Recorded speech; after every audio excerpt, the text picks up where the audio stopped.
Hello guys, welcome back to our channel.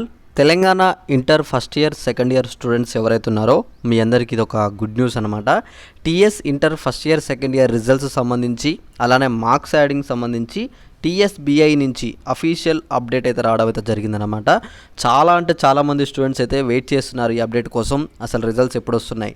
అలానే ఇంకోటి ఏంటి, అసలు ఈ మార్క్స్ యాడింగ్ విషయంలో ఏ సబ్జెక్ట్స్లో మార్క్స్ యాడ్ అవుతున్నాయి, ఎవరెవరికి మార్క్స్ యాడ్ అవుతున్నాయి, వీటన్నిటి గురించి ఒక క్లారిటీ ఇవ్వండి అన్న, ఆ మార్క్స్ యాడింగ్ క్వశ్చన్స్ ఏంటి అన్న అని చెప్పేసి చాలామంది కామెంట్లు చేస్తున్నారు, మెసేజ్లు చేస్తున్నారు. అయితే వీళ్ళందరి కోసం ఈ వీడియోలో నేనైతే మీకు మార్క్స్ యాడింగ్ క్వశ్చన్స్ ఏవో నేను అవి చూపించాలనుకుంటున్నాను. అలానే మీరు చేయవలసిందల్లా ఏం లేదు, ఇక్కడ మీకు సబ్జెక్ట్ వైజ్గా మార్క్స్ యాడింగ్ లిస్ట్ కావాలనుకుంటే మీరు కింద డిస్క్రిప్షన్లో టెలిగ్రామ్ గ్రూప్ లింక్ అని ఉంటుంది. మీరు డైరెక్ట్ వెళ్ళి ఆ గ్రూప్లో జాయిన్ అయితే నేను ఆ గ్రూప్లో ఒక పీడిఎఫ్ పెడతాను. ఆ పీడిఎఫ్లో మీరు చూసుకోండి సబ్జెక్ట్ వైజ్గా ఏ సబ్జెక్ట్లో మార్క్స్ యాడ్ అవుతున్నాయని చెప్పేసి నేను క్లియర్గా అక్కడ మీకు ఒకటి పెడతానమాట. అఫీషియల్గా మనకి టీఎస్బిఐ నుంచే మనకి ఇచ్చిందనమాట, ఆ ప్రెస్ నోట్ వచ్చింది. మీకు ఆ ప్రెస్ నోట్ అనేది నేను అక్కడ పెడతాను, మీరు అక్కడ నుంచి వెళ్ళి చెక్ చేసుకోవచ్చు. అయితే ఇక్కడ రిజల్ట్స్ విషయంలో మీకు ఒక క్లారిటీ ఏంటంటే, మీరు ఎంత స్కోర్ అనేది ఎక్స్పెక్ట్ చేస్తున్నారు అన్న దాని గురించి కూడా ఖచ్చితంగా కింద కామెంట్ చేయండి. ఫస్ట్ ఇయర్ వాళ్ళైతే ఎన్ని మార్క్స్ వస్తాయి అనుకుంటున్నారు, సెకండ్ ఇయర్ వాళ్ళైతే ఎన్ని మార్క్స్ వస్తాయి అనుకుంటున్నారు అని చెప్పేసి ఒకసారి కింద కామెంట్ చేయండి. అలానే ఇక్కడ మీ అందరికీ ఇంకొక అప్డేట్ ఇవ్వాలి. ఈసారి పాస్ పర్సంటేజ్ వచ్చేసి 99% అయితే పాస్ పర్సంటేజ్ అవుతుంది. ప్రతి ఒక్క స్టూడెంట్స్ అందరైతే పాస్ అయినట్టయితే మనకి టీఎస్బిఐ నుంచి అఫీషియల్ నోట్ అయితే వచ్చింది. ఇక్కడ మనం రిజల్ట్స్ గురించి మాట్లాడుకున్నట్లయితే రిజల్ట్స్ అనేవి ఏప్రిల్ 12వ తారీఖు ఫిక్స్ చేయడం అయితే జరిగింది. అఫీషియల్ మనకి ఇక్కడ సీఎం రేవంత్ రెడ్డి గారు కావచ్చు, అలానే మనకైతే ఎడ్యుకేషన్ మినిస్టర్ కావచ్చు, అలానే ఇక్కడ మనకి టీఎస్బిఐ నుంచి కూడా అఫీషియల్గా అయితే అప్డేట్ ఇచ్చారనమాట.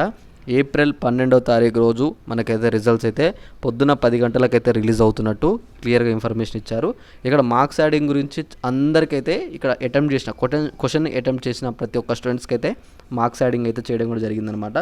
ఒకవేళ మీకు అక్కడ ఇచ్చిన క్వశ్చన్ మీరు అటెంప్ట్ చేయకపోతే మీకు యాడ్ అవ్వు అనమాట. అక్కడ మనకు ఒక ఎగ్జాంపుల్ ఒక 4th క్వశ్చన్ రాంగ్ వచ్చింది అనుకోండి, అందులో చాయిస్ అని ఉంటే మీరు ఆ 4th క్వశ్చన్ వదిలిపెట్టి ఆ చాయిస్ వేరేది రాసి ఉంటే అక్కడ మీకు ఆ 4th క్వశ్చన్ మీరు అటెంప్ట్ చేయకపోతే మీకు అలా మార్క్స్ యాడ్ అవ్వు అనమాట. మార్క్స్ యాడింగ్ అనేది ఎవరికి ఎలా యాడ్ అవుతాయి అంటే, మీరు అక్కడ ఏ క్వశ్చన్ అయితే మనకు రాంగ్ వచ్చిందో అట్లీస్ట్ ఆ క్వశ్చన్ నెంబర్ అయినా సరే ఆ క్వశ్చన్ మీరు అటెంప్ట్ చేసి ఉంటే వాళ్ళకి మాత్రమే ఆ మార్క్స్ యాడింగ్ అనేవి అయితే ఉంటుందన్నమాట. మిగతా వాళ్ళకైతే ఆ మార్క్స్ యాడింగ్ అయితే చేయరు. ఇక ఓకేనా, అది ఒకటి గుర్తుంచుకోండి. అందుకనే ప్రతిసారి చెప్పాము, ఎగ్జామ్స్లో మీరు ఎవరైతే స్టూడెంట్స్ ఉన్నారో మీరు అన్ని క్వశ్చన్స్ అటెంప్ట్ చేసి వస్తే మీకు ఖచ్చితంగా యూజ్ ఉంటుంది. ఒకవేళ మీరు అన్ని క్వశ్చన్స్ అటెంప్ట్ చేయకపోతే ఇలా మార్క్స్ యాడింగ్ క్వశ్చన్స్ రావు, అందరైతే అన్ని అటెంప్ట్ చేయండి అని చెప్పేసి నేను వీడియోస్ చేసి కూడా మీకు ఇన్ఫర్మేషన్ ఇచ్చాను. కానీ మరి చాలామంది స్టూడెంట్స్ అటెంప్ట్ చేశారో లేదైతే తెలియదు. అటెంప్ట్ చేసిన వారికైతే 100% మార్క్స్ యాడ్ అవుతున్నాయి. ఈసారి బాయ్స్ గర్ల్స్లో పర్సంటేజ్ చూసుకుంటే బాయ్స్ పర్సంటేజ్ వచ్చేసి 75% అయితే ఈసారి పాస్ అయ్యారు. గర్ల్స్ పర్సంటేజ్ వచ్చేసి మనకైతే 65% అయితే మనకైతే గర్ల్స్ అయితే పాస్ అయ్యారని చెప్పారు. ఓవరాల్గా టీఎస్బిఐ నుంచి పర్సంటేజ్ చూసుకున్నట్టయితే 99% మనకైతే ఇంటర్ పాస్ పర్సంటేజ్ అయితే పెరగడం అయితే జరిగింది. ఈసారి అయితే మంచి స్కోర్ వచ్చింది ఈసారి ఇంటర్ స్టూడెంట్స్ అందరూ కూడా ఈసారి అయితే మంచిగా పాస్ అయ్యారు. అందరూ కూడా ఎవరు కూడా ఫెయిల్ అవ్వలేదు అనమాట, తక్కువ పర్సెంటే ఫెయిల్ అయ్యారు. అది కూడా ఏం రాయని వాళ్ళే ఫెయిల్ అయ్యారు. ఓకేనా, ఇంకా మీకు ఏమైనా డౌట్ ఉంటే ఒకసారి వీడియో కింద కామెంట్ చేసి ఈ వీడియోని మీ ఫ్రెండ్స్ అందరికీ షేర్ చేయండి. సెకండ్ ఇయర్ వాళ్ళు ఎవరైతే ఉంటే సరే, రిజల్ట్స్ తర్వాత నుంచి మీరు ఎవరైనా సరే బీటెక్ కాలేజ్ జాయిన్ అవ్వాలనుకున్న వాళ్ళు, మేనేజ్మెంట్ సీట్స్ కావాలనుకున్న వాళ్ళు, తక్కువ డొనేషన్తో మంచి బీటెక్ కాలేజ్ కావాలనుకున్న వాళ్ళు ఉంటే మన టెలిగ్రామ్ గ్రూప్లో నాకు మెసేజ్ చేయండి. తక్కువ ఫీజుతో మీకు మంచి ఏదైతే ఉందో మీకైతే మంచి కాలేజ్లో నేనైతే యూనివర్సిటీలో కావచ్చు, కాలేజ్లో కావచ్చు నేను సీట్ ఇప్పిస్తాను.